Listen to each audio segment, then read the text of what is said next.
Bonjour, mon nom est Maher Al-Khaldi. Je suis externe à l'Université de Montréal et aujourd'hui, je vous présente un podcast qui porte sur les hernies abdominales. Les hernies abdominales sont parmi les problèmes chirurgicaux les plus communs. Bien qu'elles soient des masses bénignes, les hernies représentent une cause importante d'arrêt de travail et peuvent même être létaux dans certains cas. Les hernies peuvent se présenter à n'importe quel âge et se retrouvent en prédominance chez les hommes. En effet, c'est la pathologie chirurgicale la plus commune chez les hommes. Dans ce podcast, nous allons aborder les différents types de hernies, l'anatomie en lien, les facteurs de risque y associés, les complications possibles, les symptômes cliniques, les options de traitement et des moyens de prévention. Par définition, une hernie abdominale est une protrusion d'un contenu intra-abdominal à travers un défaut de fascia d'un espace anatomique à un autre. Les parties composant la hernie restent généralement contenues dans le péritoine qui est le sac herniaire. Les hernies peuvent être congénitales ou acquises. Parmi les facteurs de risque, on note toute activité avec une augmentation de la pression intra-abdominale, incluant l'obésité, la toux chronique, la grossesse, la constipation chronique, la présence d'acide et le port de charges lourdes, des anomalies congénitales dont la fermeture incomplète du canal péritonéo-vaginal, c'est-à-dire le processus vaginal persistant, et des antécédents de réparation de hernie. Parmi les hernies abdominales les plus communes, on retrouve celles de l'aine, incluant les hernies inguinales, divisées en hernies directes et indirectes. En effet, environ 90% des hernies abdominales siègent dans la région inguinale, et environ 75% d'entre elles sont des hernies indirectes. Et ensuite, on retrouve aussi les hernies fémorales, qu'on appelle aussi crurales. De plus, on note aussi les hernies épigastriques, ombilicales et incisionnelles. Tout d'abord, 3 structures importantes doivent être comprises avant de décrire chaque type de hernie, c'est-à-dire le canal inguinal, le triangle de Hesselbach et le canal fémoral. Le canal inguinal est un court passage dans la paroi abdominale antérieure dans lequel se trouve un anneau interne et externe. Il contient le cordon spermatique chez les hommes et le ligament rond de l'utérus chez les femmes. Le canal inguinal est formé par une paroi supérieure, inférieure, antérieure et postérieure. La paroi supérieure est formée par les fibres musculaires de l'oblique interne et le muscle transverse abdominal. La paroi inférieure est formée par le ligament inguinal. La paroi antérieure est formée par l'aponévrose de l'oblique externe. Finalement, le fascia transverse forme la paroi postérieure. Ensuite, le triangle de Hesselbach, connu aussi sous le nom du triangle inguinal, est une région de la paroi postérieure du canal inguinal. Le triangle est délimité médialement par le grand droit de l'abdomen, latéralement par les vaisseaux épigastriques inférieurs et inférieurement par les ligaments inguinales. Finalement, le canal fémoral est délimité par le ligament inguinal antérieurement, le ligament de Cooper postérieurement, le ligament lacunaire médialement et la veine fémorale latéralement. Pour mieux visualiser ce qui vient d'être décrit, je vous conseille fortement de réécouter cette partie en consultant un livre d'anatomie au besoin. Une hernie inguinale indirecte ou congénitale est la plus courante de toutes les hernies abdominales autant chez les hommes que chez les femmes. Elle est causée par une persistance congénitale du processus vaginal. Elle sort latéralement par rapport au vaisseau épigastrique inférieur et pénètre dans l'anneau inguinal profond, orifice interne du canal inguinal décrit précédemment. Ce type de hernie traverse le canal inguinal au complet et sort par l'anneau inguinal superficiel, c'est-à-dire l'orifice externe du canal inguinal. Une façon simple de s'en rappeler, c'est de se dire qu'une hernie indirecte passe à l'intérieur du canal inguinal. Chez les hommes, la hernie pénètre souvent dans le scrotum. Chez les femmes, la hernie peut pénétrer dans la grande lèvre.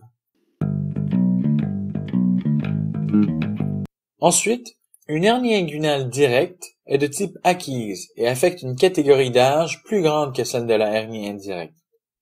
Elle est souvent due à une faiblesse abdominale. Contrairement à la hernie inguinale indirecte, la hernie directe sort de la cavité abdominale médialement à l'artère épigastrique inférieure. De plus, elle est indépendante du processus vaginal et ne parcourt pas la totalité du canal inguinal. Elle sort au travers du triangle de Hasselbalch et généralement ne pénètre pas le scrotum. La hernie fémorale affecte surtout les femmes. Elle est souvent due à une faiblesse des muscles du plancher pelvien suite à une grossesse. Généralement, elle se situe en dessous du ligament inguinal, contrairement aux hernies inguinales. Elle pénètre le canal fémoral et passe médialement à la veine fémorale. Ensuite, la hernie épigastrique se développe souvent au sein d'une faiblesse de la ligne blanche, une ligne correspondant à la jonction des muscles grands droits de l'abdomen. Elle se situe quelques centimètres au-dessus du nombril. La hernie ombilicale fait protrusion au niveau de l'anneau ombilical. Elle est une condition fréquente chez les enfants et qui se manifeste surtout dans la population noire. Elle est causée par une faiblesse congénitale de la ligne blanche au niveau du nombril. Généralement, cette condition se résorbe spontanément dans les premières années de vie lors du renforcement des muscles abdominaux. Lorsque la condition se manifeste chez les adultes, on parle d'une forme acquise causée par un affaiblissement graduel au niveau de la ligne blanche dû aux facteurs de risque mentionnés au début du podcast. La hernie incisionnelle se forme souvent au site d'incision précédemment effectuée par laparotomie ou laparoscopie. Les cicatrices sont soit jeunes ou mal refermées, ce qui offre une résistance moindre et une protrusion.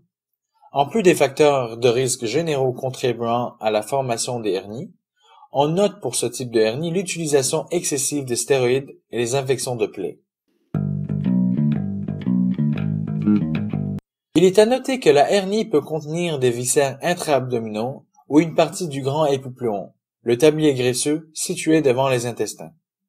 Une hernie peut être décrite comme étant réductible, incarcérée ou étranglée. Une hernie est dite réductible lorsqu'une pression permet de faire entrer son contenu à l'intérieur de l'abdomen. Par contre, lorsque la hernie n'est pas réductible, on dit qu'elle est incarcérée. Cela arrive lorsque l'origine d'une région relativement étroite. Chez une personne avec aucun antécédent chirurgical, l'incarcération d'une hernie est la cause la plus commune d'obstruction intestinale. Il est donc très important de considérer le diagnostic de hernie incarcérée lorsqu'un patient se présente avec une obstruction intestinale. Une hernie incarcérée peut s'engorger d'abord à cause de l'obstruction du flot lymphatique et ensuite à cause de l'obstruction du flot veineux. Éventuellement, la pression grandissante au sein de la hernie peut compromettre sa circulation artérielle. C'est ce qui décrit la hernie étranglée. C'est une condition dangereuse qui peut mener à une ischémie et à une nécrose tissulaire. Il est à noter qu'une incarcération chronique dans une hernie géante est également possible avec beaucoup moins de risque d'étranglement qu'une incarcération de novo. En général, les hernies sont asymptomatiques. Une douleur peut se présenter au port de charges lourdes ou en poussant. La gêne esthétique pousse parfois le patient à consulter son médecin. Souvent, un simple examen physique suffit de diagnostiquer une hernie. Le médecin peut détecter la masse au niveau de l'aine ou de la ligne blanche, particulièrement visible si le patient tousse.